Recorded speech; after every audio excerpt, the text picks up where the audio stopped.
Welcome everyone to Beautilicious, and I have the gorgeous Sabrina Alice with me today as usual. Sabrina, good morning, or should I say good morning? Good Well, evening? Good evening. I can say good morning to you. Good morning, Elle. We're fashionably late today. We are a bit fashionably late. We apologize though, because we know your Yeah. time is very, very valuable and we don't want to be late, but we had something really important to talk about because you had like something happen at home, which was a bit out of the blue for you. Yes, that's true. Without going into it, you're looking pretty fantastic for your little thing that went on, and everyone's probably Thank you. Sabrina, what happened? What happened? What happened? But we're not going to tell you because we're going to talk about something really important today as well. Yes. So we get straight into our topic, but there are interesting things, interesting times for young girls nowadays. Is it not really? And especially for mamas, like mums that have got their beautiful daughters. They're trying to support them as teenagers. You have how many? I mean, you've got what, 10 kids? Something? I have 4. Yes, and they're all young adults, 19, and then my oldest is 22. So did you girls, did you just hear what she just said? She's got 4 girls. And Sabrina just said they're 19. And what was the other thing you said? 22. 22. 22. The So oldest is 22. Have four girls and they're 19 and 22. That means that you've got triplets, right? I do. 3 of them are 19, almost 20. Is that not absolutely crazy? Hi, Mel. How you doing? Great to have you on. Thank you so much. So you've got triplets. So you actually had 3 little people all at the one time? All at one time. Yes, that's true. It's kind of crazy. It really is. Like, it's kind of like, what would you do? You don't even have enough. Your anatomy isn't prepared for that. Like, how? No. You don't. It's not. Trust me. Not prepared. And they're gorgeous, gorgeous girls, and doing so well. And they are. And so the 19-year-olds are still teenagers. Correct. And then, of course, correct. Your elder. And Audrey has graduated with college now, so she's already in her graduate program. So, and what a beautiful name, Audrey. That's just lovely. I love that name. Yeah, thank you. Like Audrey Hepburn. Absolutely. That's who she's named for. Is that right? Is that why you named Absolutely. Yeah, so I was named for the movie Sabrina, the original. And I named my daughter Audrey because I'm obsessed with Audrey Hepburn. Well, we couldn't have kind of guessed that you're obsessed with Audrey Hepburn. Right. I'm a big fan, and I'm not really a fan. I'm not that kind of person, right? But I'm a big fan of her. Yeah. I must admit, Audrey Hepburn was one of my favorites, and Grace Kelly was another one. I just loved they were just amazing. Yes. I didn't know them. They might have been the most horrendous people. Who knows? I mean, I don't know, but they had this sense of grace and they did around them that they really, it's sort of like that was how the world saw them, which was they're such really beautiful role models for girls, for women. Yes. Really. Yes. But whereas, now our girls are sort of thrown into this whole environment of having everything, right? And reserved to the movies, or I mean, it really no, it's not. Unfortunately. Mel says, you're amazing, Sabrina. Oh, Mel, just Mel. Thank you. It takes a village. I didn't do it by myself. That's for sure. I can't take sole credit. Mm-hmm. Oh, well, you popped them out, love. Let me just say. I did do that. That I had to do alone. Live on Facebook. Oh, hang on, I didn't. You can. You can. But today we're going to talk about body image and how to really support our girls or even ourselves as we're growing, or even in our younger years. Like, what do we do to stay really positive around the way that we look? Our looks and the way that we are. Especially in the beauty industry, goodness me, where it's a different thing altogether. Do you want to share something about your experience about being in the beauty industry and how that's impacted you? Well, of course, I think it's definitely first impacted me with knowledge, which is phenomenal because I have grown older with a complete arsenal of knowledge, and an appreciation for that knowledge, and appreciation for you know, what good skincare can give you. But as you're getting older, you know, it becomes daunting. You know, it's my dad used to say it's not for the faint of heart.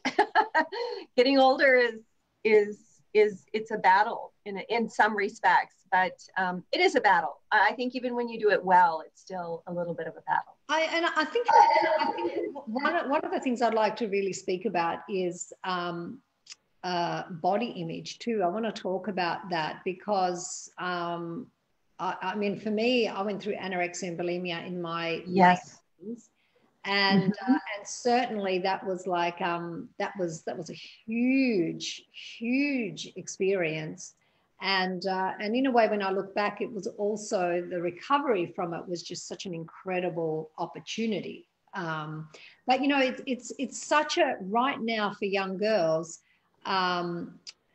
It's such a big deal, isn't it? When it comes to eating disorders, when it comes to sort of being at that level, like you're looking at Instagram and you want to be as skinny as this person, and there's all these filters now that what's real and what's not real. What do we tell our young girls? You know, if your young 10-year-old, which if I had a 10-year-old, I wouldn't let her on Instagram, just saying. But let's say that, you know, they're on, nothing's really, like, basically these young girls can see everything. There's no real, you can't restrict, can you, on Instagram? There's no, you know, that's a really good question. I don't know if a parent can go in and actually filter Instagram, but my kids didn't have social media until they were 15. So 14 or 15. They were kind of behind the times. But I think that in a way that's something really like it's such a great thing to do as a parent, because you're allowing a child to actually form they're forming internally. They've got to form something that where they've got some stability that isn't so, it's not coming at them from the outside so much. Because, you know, like they're looking like, you know, I go on Instagram and sometimes I just say to Toby, I can't believe that if I had a child that she could see that, or that this was and I, you know, I'm not against the girls that do really well on Instagram and are doing great things. I think it's fabulous. But I think that in a way we need to take care of our younger girls as they're forming their inner life. They're forming their idea of what is beauty. They're forming their idea of what does it mean to age. Like, you know, I don't know about you, but you know, there are so many times I look at women that are in their 60s, 70s, and they've got lines and they're so natural, even some of the actresses. And I just, there's something that radiates out of them. Yes.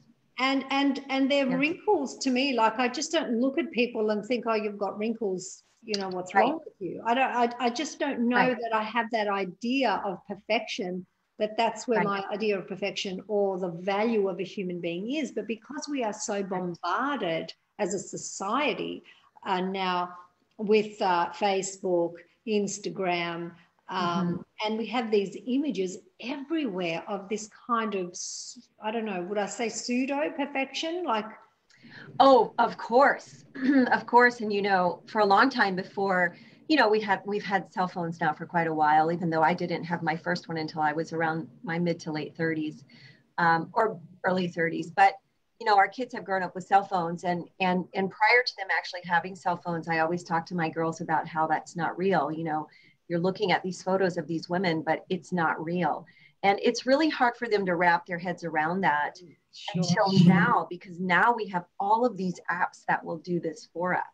So they now see right before their eyes, even working on a photo of themselves for fun, what can happen to these magazine photos and how they can be completely different. They look completely different than the person actually looks. Yeah. And it's kind of like, that's a great idea, isn't it? Is to sit down with your little one and, you know, take a photo and go on an app and let's play. Let's see how we can make the person look. But, you know, Olivia the other day was showing me this Instagram account, which I can't remember who it was actually, but it was just fantastic. I should put it actually below here, but afterwards, if I can find it, of this girl that shows the made up photo of herself, and then she shows the photo of herself. What she looked like? What she actually looks like. Even her dog. She does it with her dog, and she, you know, with her body and her face, and it's hilarious. And it's just in a way so refreshing, because it's exposing the kind of ideas that are out there about, you know, what really is true and what isn't, because you've got all these filters. You can, you know, you can actually go and make your nose thinner. You can make you can change everything. Pop out, or all kinds of things. But I think that one of the most important things is really helping our girls to understand what their true value is. And I don't mean, I'm not talking about self-esteem. I'm not talking really even about self-worth, but I'm talking about their values. So really, for me, I just think if parents are doing any sort of preventative kind of, want to do any prevention around eating disorders, you know, so much self-harming right now, because, you know, girls are up against so much cyberbullying, a lot of bullying from the outside. We have to strengthen our girls from the inside out. Right. We can't strengthen them to be strong out here if they feel weak inside here. You know, that is insanity. That's doing it from the front. So, and I don't mean making them get tough and hard, because if they harden, they're actually it's worse. Because, you know, if you think of anorexia and bulimia and the kind of thinking that goes around anorexia and bulimia, it's very hard. It's like you've hardened your heart, you've closed your heart off, and then you're going out into the world trying to be this kind of strong, you know, tough person, when inside you're dying. Inside you feel weak and you feel powerless and you feel helpless. So, but out in the world, you're putting this sort of hardened, tough image. So I believe that it is the absolute opposite. You know, what we want to be doing for our girls when we're talking about beauty as mothers, and even as a young girl who's out there looking around and thinking, you know, who am I? You know, what am I here? What am I doing here? And how do I fit in? You know, start internally. Start with your inner life. And you know, it's, you know, the first step is, yes, you know, if you have thoughts that come up that are negative, and they will, you know, it's like, they will. Go ahead. Sorry, Sabrina. I'll stop. No, they will come up. And you know, you have spoken many times about how you've worked with women, how you yourself have experienced anorexia and bulimia, and how you also have worked with women to help them with it. I have always kind of joked that that I just like food too much to ever have anorexia, but, or bulimia. I lived with a girl in college who had bulimia, and it was quite difficult to live with her because her whole family was ignoring it. But, you know, we categorize these illnesses, and they are illnesses, or at least that's generally how we look at them. You may have a different opinion, but anyway. But yeah, I know. And I know you will share that as well. But what I mean is that, you know, all of the thoughts and things that are surrounding those conditions or challenges are still, even if we're not dealing with that actual condition, we still deal with those thoughts. Like we still condemn ourselves, and I shouldn't have eaten that, and I shouldn't have done that, even though I'm not going to go throw it up. I still beat myself up for having eaten it. Does that make sense? That is just so powerful. That's so amazing, you know, because it's true. You know, we're talking about anorexia and bulimia is kind of the extreme of this addiction that we have to thinking and feeling. Sure. And if we don't find what's deeper in the value of our existence here, that is deeper than thinking and feeling, we're in a really tough situation, because all we have is thinking and feeling. That's it. And that's what we think we are. Like, we're thinking and we're feeling. And it's kind of like, well, is that true? And in my experience, it's not, right? So, and the reason that I say that is, like, hundreds and thousands and, you know, millions of women meditate. So they know that when they calm themselves down, or they're doing yoga or Pilates, and they center themselves and they go down beyond their thinking and their feeling, they start to sort of go into their heart space. And then beneath that, they go into their being space. So they find this like plethora of goodness and love, and they go, oh, that's because I meditated, or that's because I'm doing yoga. But in fact, I'm here to say that is what you actually are made of. That's the ground that you can give to your daughters. And you can see, you know, from that space, then you can start to live your life. Because if they're living their life from their thinking and their feeling, you know, we know we're thinking and feeling what it's like. thinking and feeling is crazy. You know, 1 minute it's all anxiety creating. well, it's kind of like you might have a feeling and then all of a sudden, you know, it's a terrible feeling, and then something happens and it becomes a good feeling. And then it's so like, it's like you're like straw in the wind. You know, it doesn't really, there's no ground where you can go, you know, I've got a safe place within that I know I can always, it's constant. It's that constancy that we can give to our daughters. And then they become extraordinarily, they can access their extraordinary strength within to be able to move out into this crazy, insane world that we have. We've always had it. Now we see it more visibly, like we see it. Now we really see it. We just go and push Instagram and it's like, whoa, you know, what is going on? And, or Facebook, or, you know, a billboard or a magazine where just perfection is being pushed out in a way that, you know, this is what you're supposed to look like. Now, a child that has got inner value has stabilized herself in that because her parent has, you know, that's our job as parents, really. It's not about getting parenting right. Like, gosh, the things that I did, let's not even go there. Definitely screwed them up. I think Byron Katie, she's a you know, philosophical teacher, and she said to her daughter, I think I'm paraphrasing, but something like, you know, I gave you all your problems so that you can sort them out. You know, that's my job. I mean, you're here for a reason. You gotta fix all that stuff. I'm not here to give you a perfect life.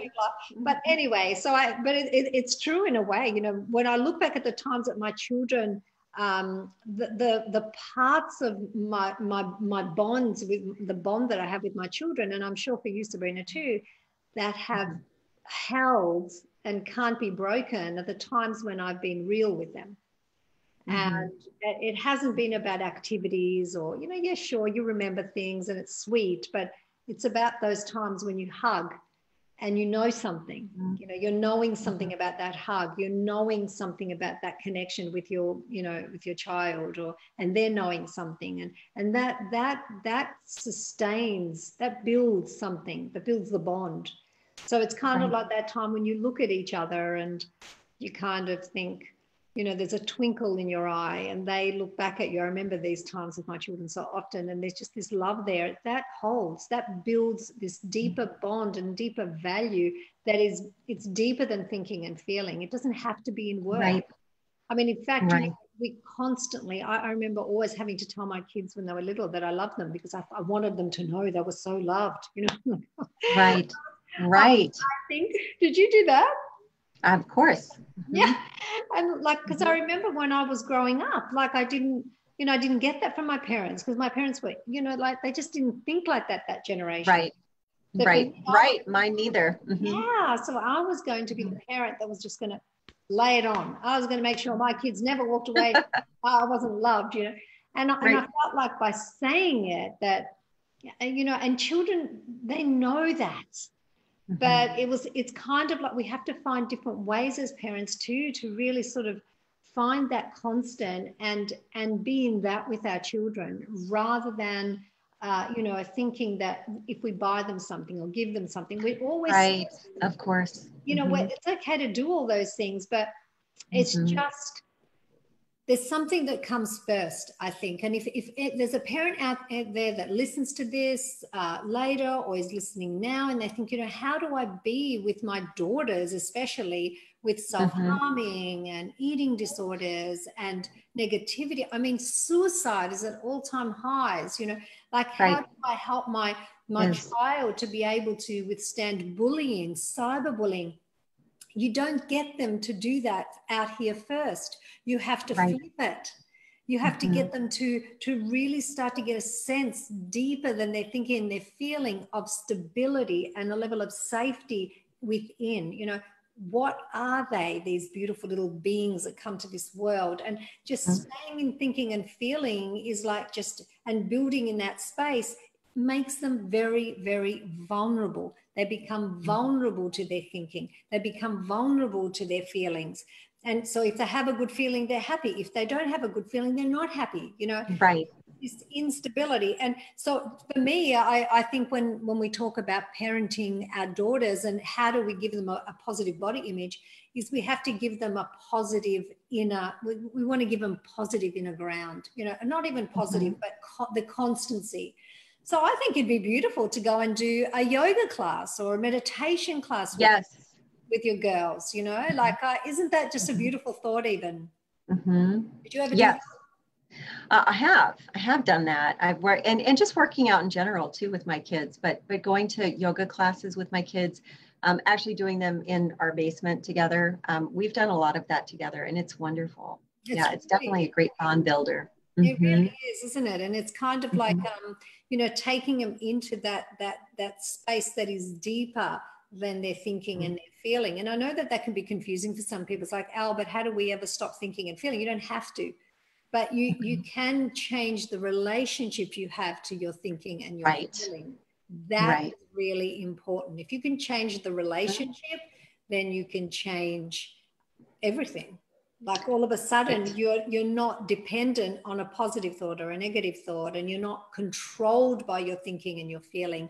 You've got this lovely, you know, you see people and they just radiate something. You know, it's kind of like, you just kind of think, wow, I just really love being around that person. I want what they have. I want what they have. And we think that we don't have it, you know.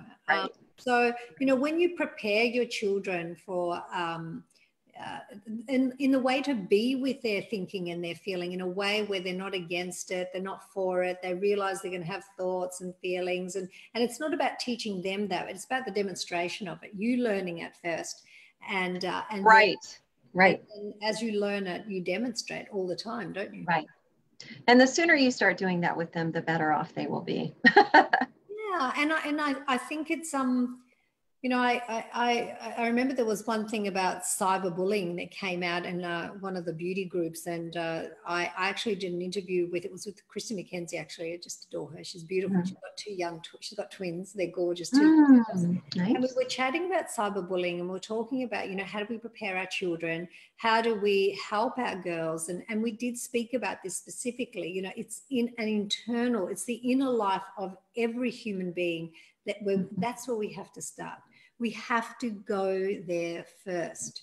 And beauty comes from that, true beauty. Like, you know, when you see, I was saying before, that radiant woman that is in her 80s, and she's just made great choices, you know, in her life. And she's got all these lines, and she's got saggy skin, and you look at her and you just go, oh, she's so beautiful, right?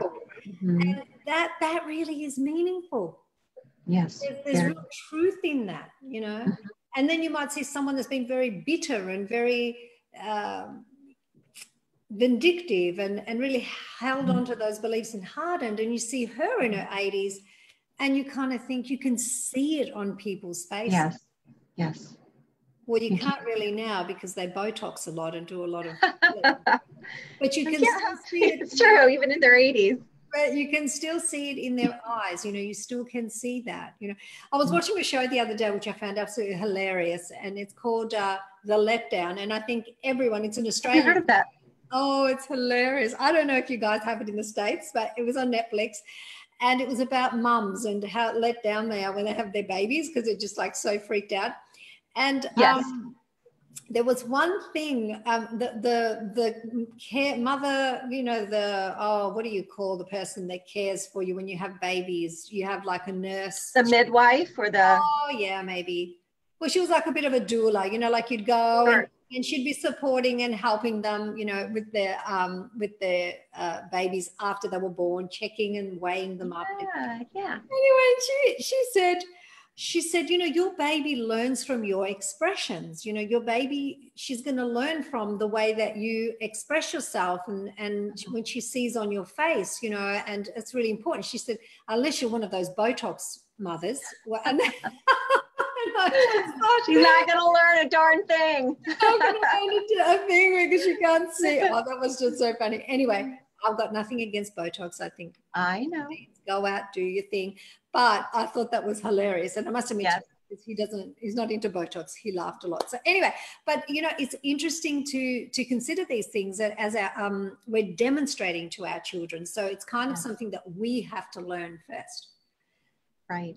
So, if we're so dependent on, the way that we look all the time, and we don't feel good if we put on a kilo or two, and we're constantly trying to reach this level of perfection, there's something about that, we really need to give ourselves a break. We need to look at the images on Instagram and in magazines and remind ourselves that they're not real.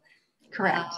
And I think that really does begin from that in a way, doesn't it? Is the mothers, the women of this world, aunties, mentors, really just being okay with being as we are, and yes, we can do our best, and we need to take care of in, and we need to exercise, and we need to eat well if we wish. We've always been, we always have the opportunity to do that, but we don't normally talk about the inner life and allowing that to radiate the beauty out. So yeah, we rarely ever talk about that. Yeah, it's funny, isn't it?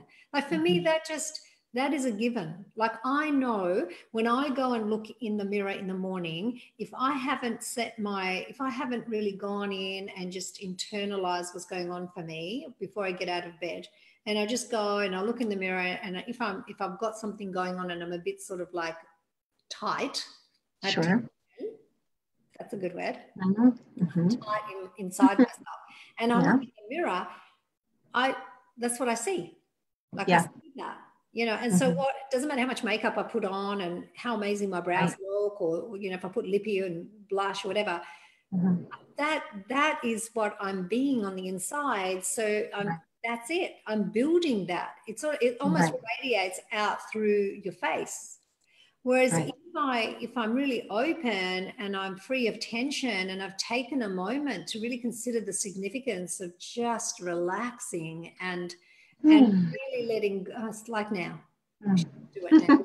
Okay, we're stopping talking. I can't do it too much because I might tip over and start snoring.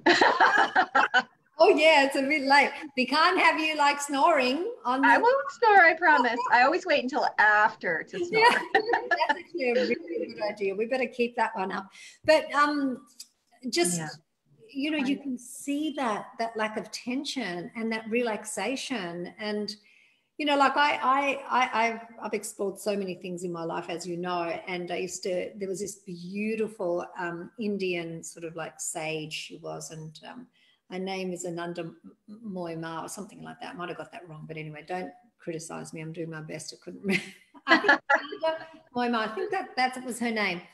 And she used to she was obviously, was a teacher, and she meditated a lot, and her face, like, it was extraordinary what you would see just pouring out of her eye, not only her eyes, but her skin. You literally could see the love just coming through her cells and radiating outwards. And she didn't do any Botox or any skincare probably. I would think she'd probably slap on I don't know what she would do with herself in an ashram. I don't think she'd be like right. But then I don't know. I mean, she would have had the best skincare in the world. But, like, I have no idea. But, I think that, one of the things that we have to just bring delicately into our awareness is that there is, it's always beautiful to take care of ourselves, but there is just something else that maybe we haven't, as women of the world, we haven't really been considering. Maybe I would say that's true. Yeah, that we haven't sort of even thought that that's part of beauty training, to include, like a space, instead of always trying to fix everything, always trying to let's fix it and then we're going to be okay. And we get older and we're going to magically fix a body that is actually aging and on its way out. Well, there are certain things we do and we love doing them because they're part of self-love, are they not? They are. And self-care. We can talk about those in a minute. But it's always so often external. So we're going from the outside, we're taking the outside, trying to fix it, to solve like an inner kind of lack, or fear, or kind of, does that make sense? Yes, to sort of mask it. Yes, and yet if we took care of it internally, and we really kind of got to know a little bit more about our inner life and what never changes, what is Right. eternal and constant, and Right. really sink into that more often, and release the tension and the stress. I mean, you know, it's common knowledge that stress is the greatest ager and the cause of Yeah. disease in the body. Cause of disease.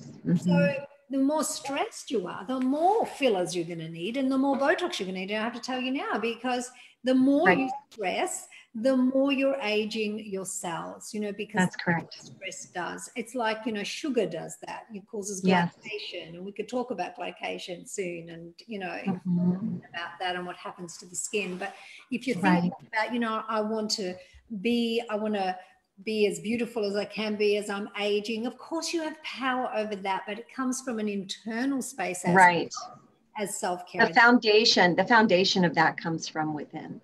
And then that's how we make our girls strong. You know, like for me, and ourselves, like I think with anorexia and bulimia, for me, I don't see it as an illness. I actually see that as I actually wrote a book about it that I never published, in fact, but called Love Answered, because love did really answer anorexia and bulimia for me. I actually, that was the deepest recovery for me. It had nothing to do with it being something where I felt like I had no control over it. I just released it. And over time, love was the answer to freeing myself of these thoughts and feelings. You see, the thoughts and the feelings that were protecting me, because I was so afraid.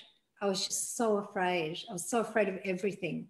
And I had no inner ground. I was so lost as a teenager and as a young woman. And, you know, fascinating to me, excuse me, I'm getting all these little funky little things here that are making a little bit of noise. I don't know where they're coming from, so I apologize. But it was like that for me. I didn't have that inner ground. I didn't have it. I wasn't given it. I didn't choose it. And so then I built something that wasn't exactly, it was painful. It was really, I suffered, I had to suffer, you know, to get to a point where I thought, you know, is this true? Am I listening to the right voices? And fascinating. So to me, for some people, it could be an illness. For me, I didn't see it as an illness. I really saw it as a call, as the Course in Miracles talks about it, as not anorexia and bulimia, but any kind of suffering, as a call for love. And I think that that's true. You know, when we lose our sense of our own, we get let's just say a negative body image, self-image around our bodies. You know, it's a call for love. It's kind of like, you know, we're no longer feeling comfortable in our own skin. We're no longer, something's going on internally. It's not an external thing. And I don't know about you, Sabrina, but, you know, we are like, how young are you? I'm 53. Young, 53 years old. Unbelievable. Actually, someone saw a photo of you yesterday and I told them that you're 53 and they just went, there is no way this wow, that was lovely. Thank you. Tell her that, because she's going to love to hear that. And me being 56, and I think for me, I have this weird thing in my brain. I just don't understand 56. I don't get what it is. I do feel that my body's changed, and I you know, I feel my body feels differently. And, you know, like exercise, for example, you know, I actually I'm going to bring on this amazing girl shortly who does assessments of bodies and whatever. She's awesome. And she did a body assessment for me, because I think I can be a gym junkie like I was in my 30s.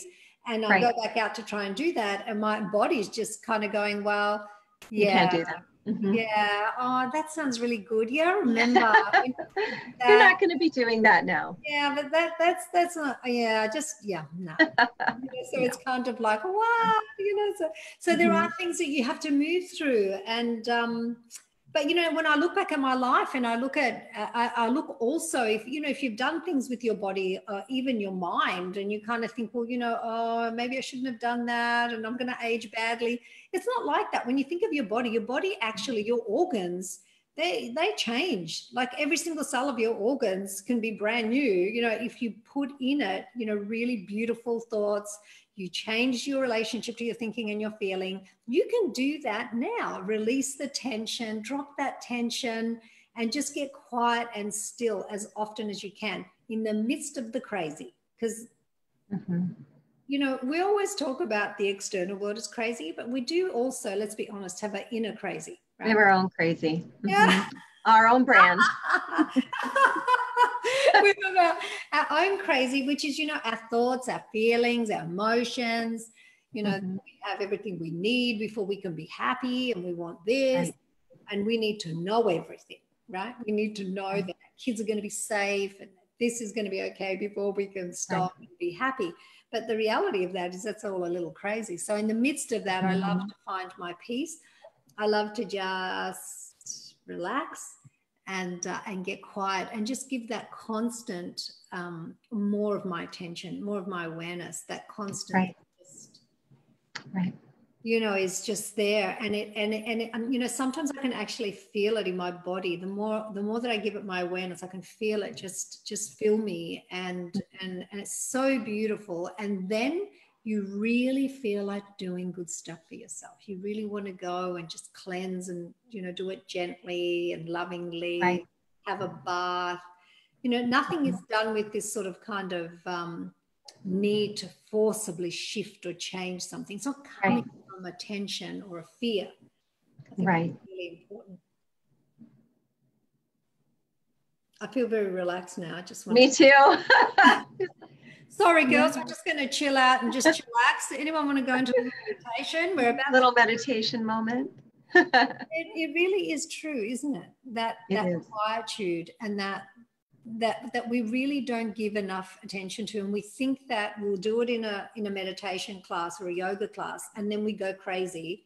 You know, then we go back to our crazy, and then we're dying for that moment where, you know, we can go back and do that again. But the reality of it is that taking that into our life, like that constant into the crazy.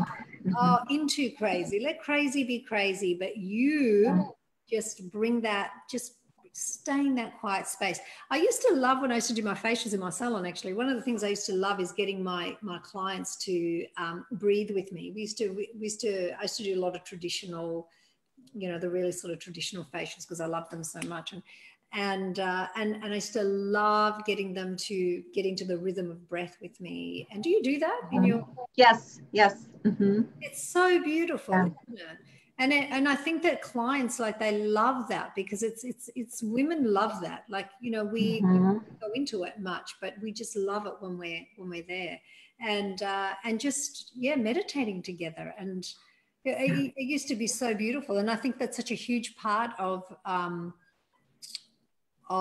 aging gracefully, not forgetting that constant beautiful part within us that is so meaningful. Do you have anything else you'd like to say, Sabrina, today about young girls, positive body image? Anything that you want to add that you'd like to share before we finish up today, because we're almost done today? I think that I would just say, you know, I have a lot of young mothers say to me, you know, when is the time to start talking to your daughters? And I think it's time to start talking as soon as they're in your womb. Start talking to them then, and start talking to them as children and as toddlers, and then as by 8 years old, really start talking so that by the time they get into their teens, they really have this foundation of how to perceive things and how, when they let things in, how to evaluate them. When you say talk to them, can you just share with us, like, a little bit more what you mean by that, even though you're very tired, I know, and I noticed you didn't have wine tonight. You actually I did not. I would never have made it through. No, I just mean when they're old enough to, like, if they comment on how pretty she is, Mom, or look at that, just to say, you know, she is very, very beautiful, but, you know, I would need a little bit of help here, Elle. I'll help you. You want me to help you? You know, no, you just help. Do it yourself. I think when they're really young, I think, you know, The bottom line is by 8, 9, or 10 years old, they have begun, because of social media, to your point earlier, they have begun to be exposed to things that are quite unrealistic. Yeah. So they're already starting to form these thoughts in their minds that this is how I should look. So by 8, 9, and 10, you know, it's really time to start paying attention to what they're looking at and comments that they're making or things that they might be internalizing that you need to kind of nip in the bud and take an opportunity to say, this is not real. Even at 9 years old, as young as they are, it's important that they already know that what they're looking at is not real. I think that what's important from what you're saying too, that's really beautiful. It's not even what we tell them that's important from my perspective. It's where we're coming from when we're sharing with them. If we're coming from fear, I know, I look back at my parenting and in my early, you know, like what I used to want to feed them and all of those things as a mum, because, you know, you had this innocence and this purity that you're taking care of. And somewhere inside of me, I wanted to keep them pure. But I didn't realize that what I needed was to come from my own purity within and my own innocence, rather than coming from the fear of them somehow being tainted. Because when we come into this world, we do come into our own kind of, you know, like genetic patterns and thought systems. That's going to happen for humans. But, you know, I was trying to keep my children really pure. I never used to say no to them, you know, all these kinds of ideas, because you tried everything when you're a parent, you know, you just... But I think that what I understand now, and, you know, I mean, if I went and did it again now, I'd do it so differently. But what I understand now is that it isn't really what we say, but it's also where we're coming from, most importantly, when we're saying it. So if we're saying it because we know the truth of it, we know from a love space, we're extending love and truth to our children, and we're saying, oh, darling, you know, I know she looks pretty perfect, doesn't she? You know, let's, you know, and then you can maybe take them into a nap and say, you know, she's a beautiful girl. I wonder how she feels inside. I wonder, happiness is important. But we want to talk about what real beauty is with our daughters. We want to be able to say to them, you know, like, you know, to find the joy within is far more significant than what you look like on the outside. And we've got to find the right words ourselves. You know, I can't, and you and I can't sit here and say this, you know, because that's just isn't true. Love, if you can find that space of love inside of yourself, love will guide you. It will lead you. And that's why for a mum, it's so important to be looking for inwardly for that constant, beautiful, quiet space that can speak, because it does have a voice. You know, and I always talk about in Power Shift, you know, finding your true inner voice, like that tiny voice that speaks very calmly, very lovingly. It doesn't come from fear.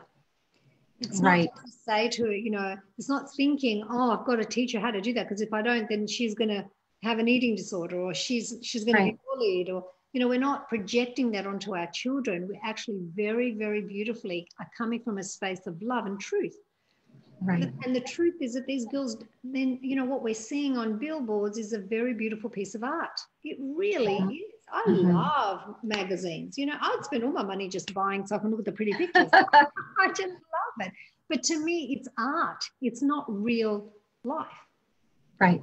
So it's another really beautiful way of explaining it to a young girl, is that this is an artistic endeavor. Someone has actually this artistic, look at that. And even look at Instagram and say, look how this girl has made herself look. This is art. She's used a filter and so on and so on. So it's explaining it so that a child, and even though a child, you know, like deep down inside, children know. Children are far wiser than we give them credit for, really, to be quite honest. But we have to find the love's words. We have to find love within, you know, that place where there isn't any tension. That really is important, what I've just said, I think. You know, it's like, to me, that's very important. You know, that's how I can explain it. There's no tension there.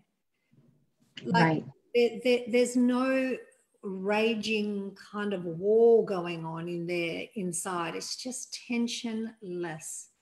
And there's this beautiful, quiet stillness. And we have to love it. You know, we have to yearn for that, look for it whenever we can, when we're washing the dishes, when we're hanging out the clothes, when we're just connecting with our children. We don't even have to speak a lot of the time. You know, like imagine being pregnant and having a baby in your belly, this little baby being really, and you put your hands on and just connect, like from that place, that deeper place.